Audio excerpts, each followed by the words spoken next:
नमस्कार। मेरा पूरा देश सुन रहा है। राष्ट्र की आवाज 140 करोड़ लोगों की एक ही आवाज। आपके साथ मैं हूं सरफराज। मैं सरफराज सैफी आपको बताना चाहता हूं, सत्ता पक्ष विपक्ष के मिशन 2024 का सबसे बड़ा अपडेट देना चाहता हूं। साल 2024 लोकसभा चुनाव के लिए सत्ता पक्ष विपक्ष की बड़ी तैयारियों के बारे में आपको बताना चाहता हूं। हिंदुस्तान की राजधानी दिल्ली में एनडीए ने अपना शक्ति प्रदर्शन किया।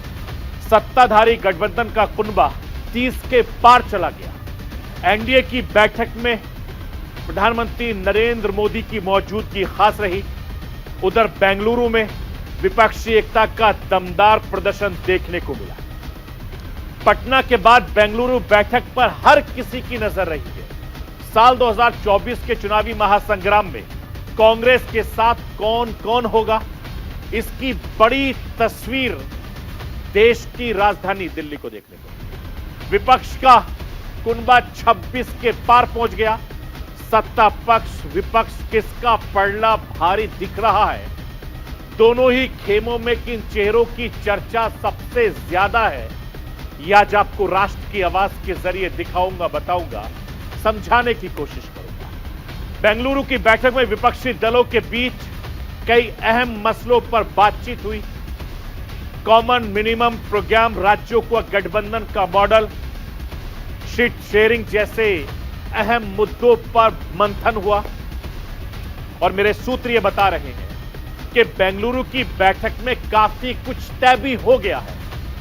बहुत कुछ आगे अब मुंबई की बैठक में तय होगा। और सबसे ज्यादा चर्चा गठबंधन के नाम को लेकर हो रही है। बेंगलुरु की बैठक में गठबंधन का नाम इंडिया फाइनल हुआ है, जिसका फुल फॉर्म है Indian national democratic inclusive alliance. इसके साथ ही इंडिया वर्सेस एनडीए वाली जंग शुरू हो गई है। इंडिया नाम कैसे जोरदार सियासी घमासान के बड़े संकेत दे रहा है। सबसे बड़ा राष्ट्रवादी कौन, कैसे सवाल 2024 का चुनावी टोन सेट कर रहा है, यह भी आपको राष्ट्र की आवाज के जरिए बताऊंगा, दिखाऊंगा, समझाने की कोशिश करूंगा। 18 जुलाई का दिन हिंदुस्तान की सियासत में बहुत खास हो गया। सत्ता पक्ष हो या विपक्ष हो, दोनों ही खेमों में छोटे छोटे दलों को जोड़ने की होड़ मची हुई। इनमें कई दलों का बेशक लोकसभा में कोई सदस्य ना हो, कई दलों में अभी तक किसी राष्ट्रीय मुद्दे पर कोई बड़ा काम नहीं किया हो। अब उनसे बड़ी भूमिका की उम्मीद की जा रही। और कुछ ना सही, नंबर गेम में तो बहुत दिला ही रहे हैं। विपक्ष बीजेपी विरोध का बड़ा दायरा दिखाना चाहता है, तो सत्ता पक्ष सबका साथ सबका विकास के मंत्र के साथ दो रहा है। छोटे दल बड़ी भूमिका के बारे में और भी आपको बताने, समझाने, दिखाने की कोशिश करूंगा। मैं अपने हिंदुस्तान के कोने कोने की आवाज को दिल्ली तक पहुंचाता हूं। दिल्ली की आवाज को देश दुनिया के कोने कोने तक पहुंचाता हूं। नेताओं की आवाज को मैं आम लोगों तक पहुंचाता हूं। आम लोगों की आवाज को मैं अपने देश के हुक्मरानों तक पहुंचाता हूं। आपकी आवाज से मिलती है मेरी आवाज और बन जाती है राष्ट्र की आवाज।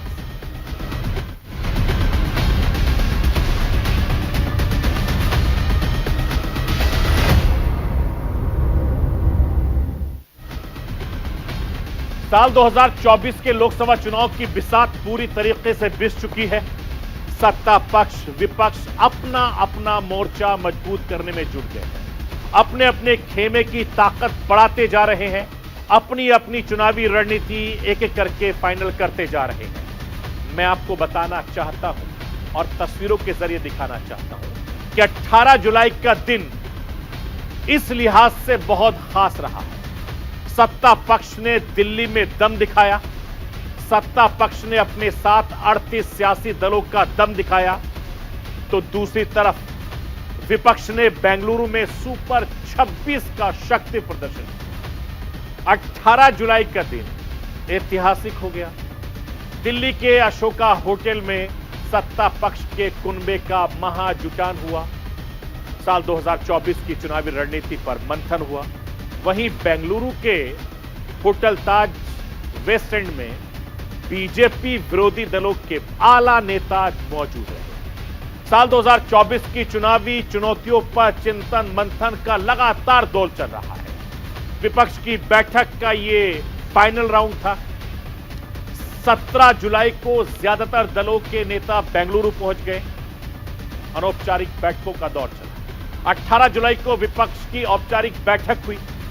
सभी विपक्षी दलों ने मिलकर आपसी मतभेद से जुड़े बड़े मुद्दों पर चर्चा की, बातचीत की। 2024 लोकसभा चुनाव के लिहाज से जरूरी हर मसले पर आम सहमति बनाने की कोशिश हुई। मैं आपको बताना चाहता हूं कि 2024 लोकसभा चुनाव में करीब 300 दिन बचे, मगर हिंदुस्तान का सियासी माहौल पूरी तरीके से गर्मा गया।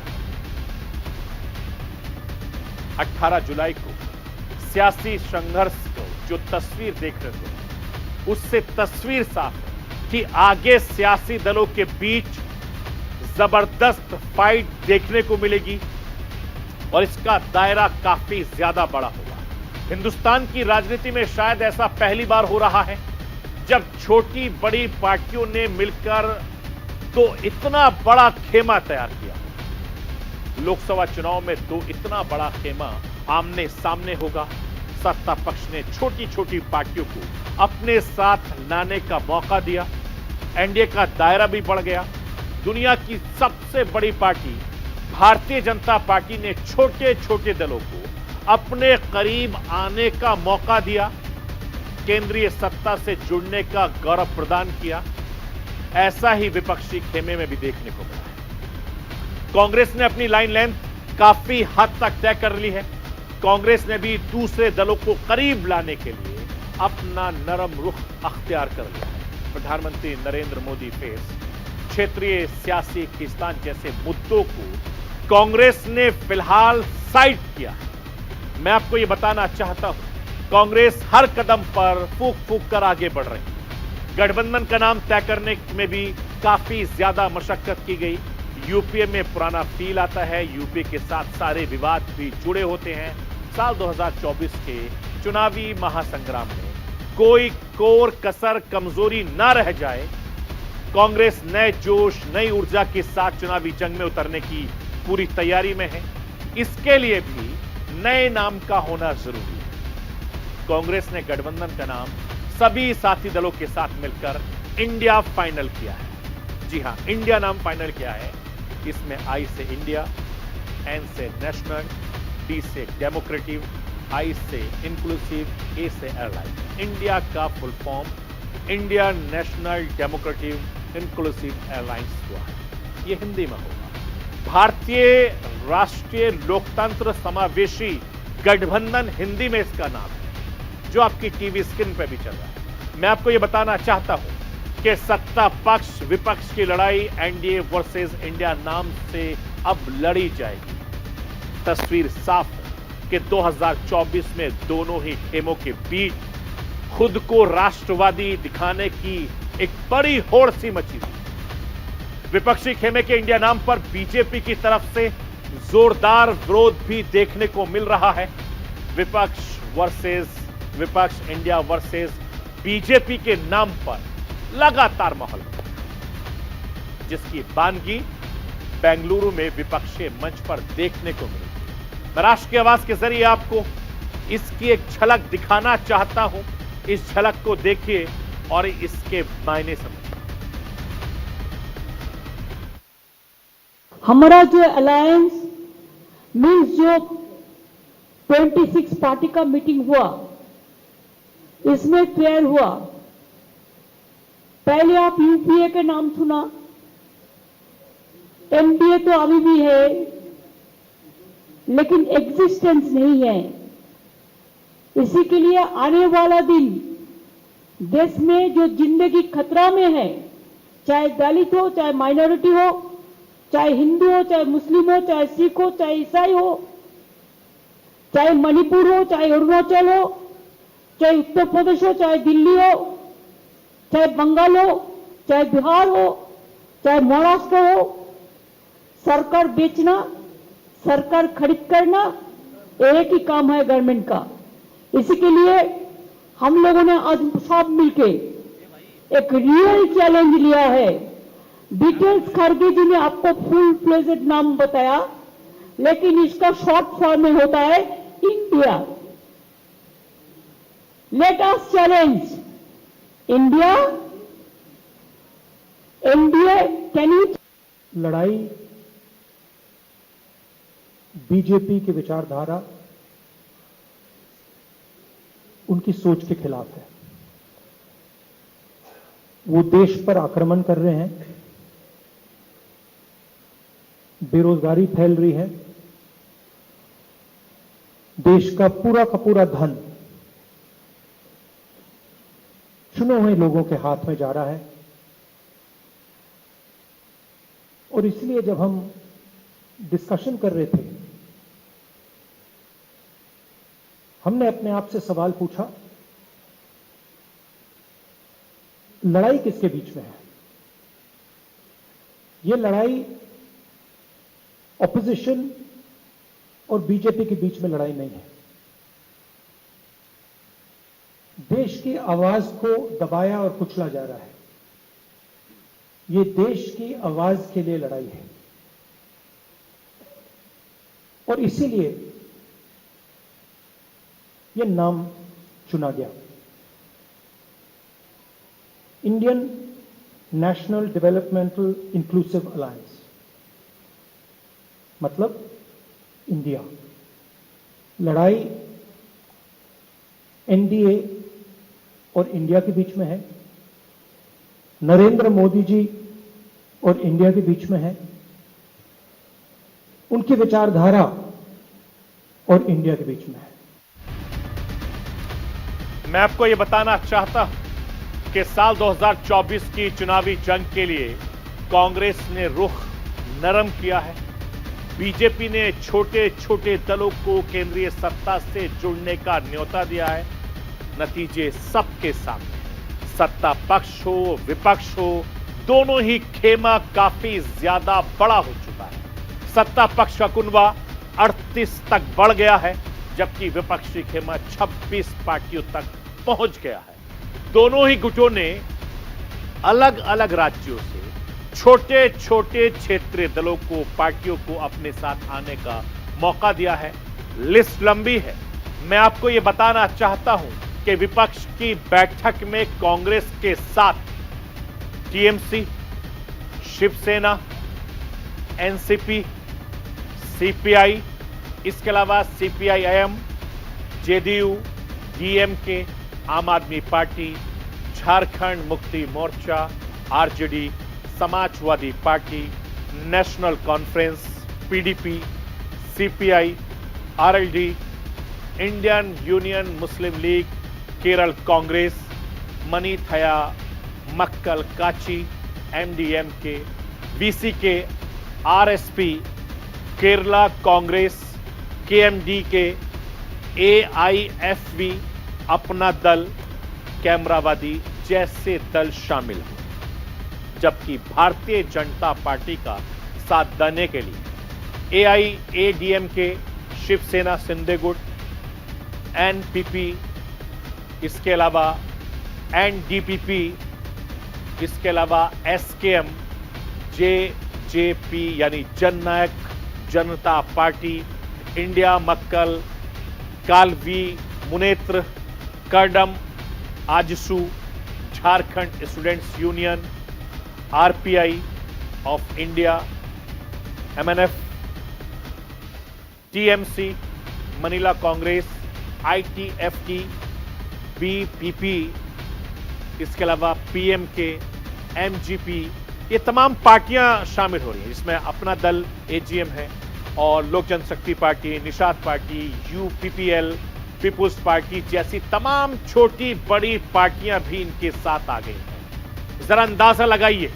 कि इन पार्टियों के शामिल होने से दोनों ही पार्टियां, चाहे एनडीए हो चाहे इंडिया हो, उनको किस तरीके से फायदा होगा, इसका अंदाजा लगाइए।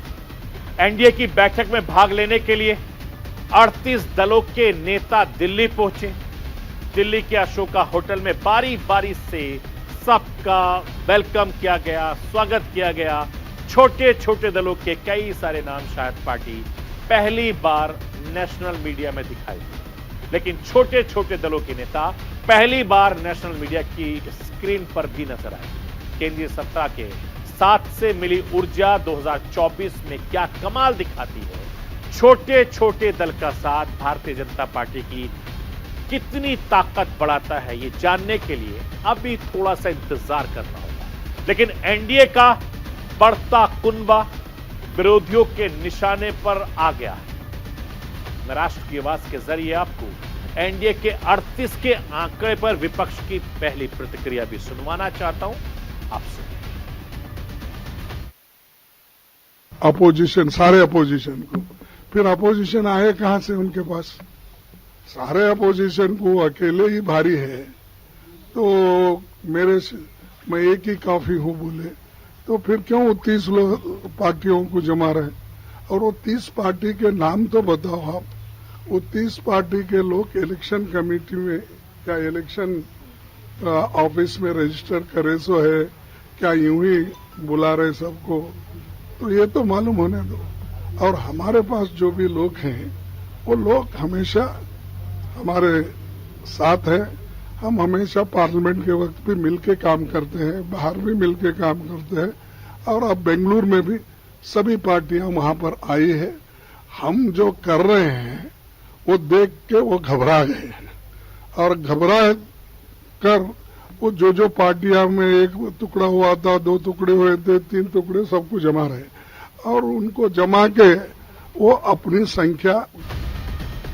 मैं आपको ये बताना चाहता हूं कि हिंदुस्तान की राजनीति में हलचल तेज हो गई। सत्ता पक्ष विपक्ष की बैठकों ने माहौल को काफी ज्यादा गर्मा दिया है।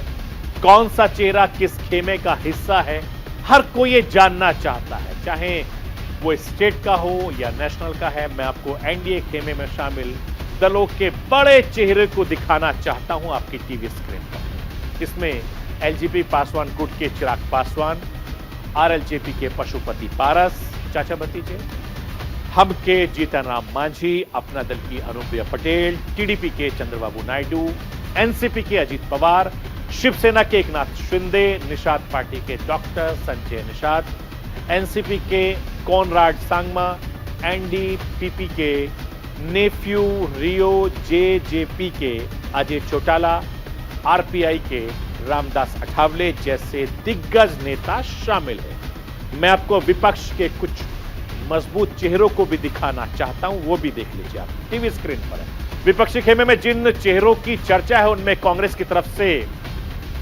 श्रीमती सोनिया गांधी, राहुल गांधी, मल्लिकार्जुन खड़गे, इसके साथ ही Nitish Kumar, Lalu Prasad Yadav, Tejashwi Yadav, Mamata Banerjee, Arvind Kejriwal, Hemant Soren, MK Stalin, Sharad Pawar, Uddhav Thackeray, Akhilesh Yadav, Omar Abdullah, Mehbooba Mufti, Sitaram Yechury, D राजा, जयंत चौधरी जैसे चेहरों ने सबका ध्यान अपनी ओर खींचा है। पटना के बाद बेंगलुरु में विपक्ष की बैठक हुई। मेरे सूत्र ये बता रहे हैं कि अब विपक्ष की बैठक, जो अगली बैठक होनी है, वो मुंबई में होगी। पटना से शुरुआत हुई इस बैठक की। बेंगलुरु में कई अहम मसलों पर बातचीत हुई। कॉमन मिनिमम प्रोग्राम, राज्यों में गठबंधन का मॉडल, सीट शेयरिंग, पार्टियों के सम्मेलन, रैलियां में विपक्षी एकता का प्रदर्शन, दलों के बीच सियासी साझेदारी का मॉडल, ईवीएम से जुड़े मुद्दे शामिल रहे। विपक्षी एकता की बढ़ती ताकत की झलक बेंगलुरु में दिखी। बैठक के बाद सबने मिलकर प्रेस कॉन्फ्रेंस की। कांग्रेस अध्यक्ष मल्लिकार्जुन खड़गे ने बताया कि कोऑर्डिनेशन के लिए 11 सदस्यों की टीम का गठन किया। सदस्यों के नाम की घोषणा मुंबई की बैठक में कर दी जाएगी। इसका ऐलान होगा और जल्द ही गठबंधन इंडिया का एक ऑफिस भी बनकर तैयार हो जाएगा।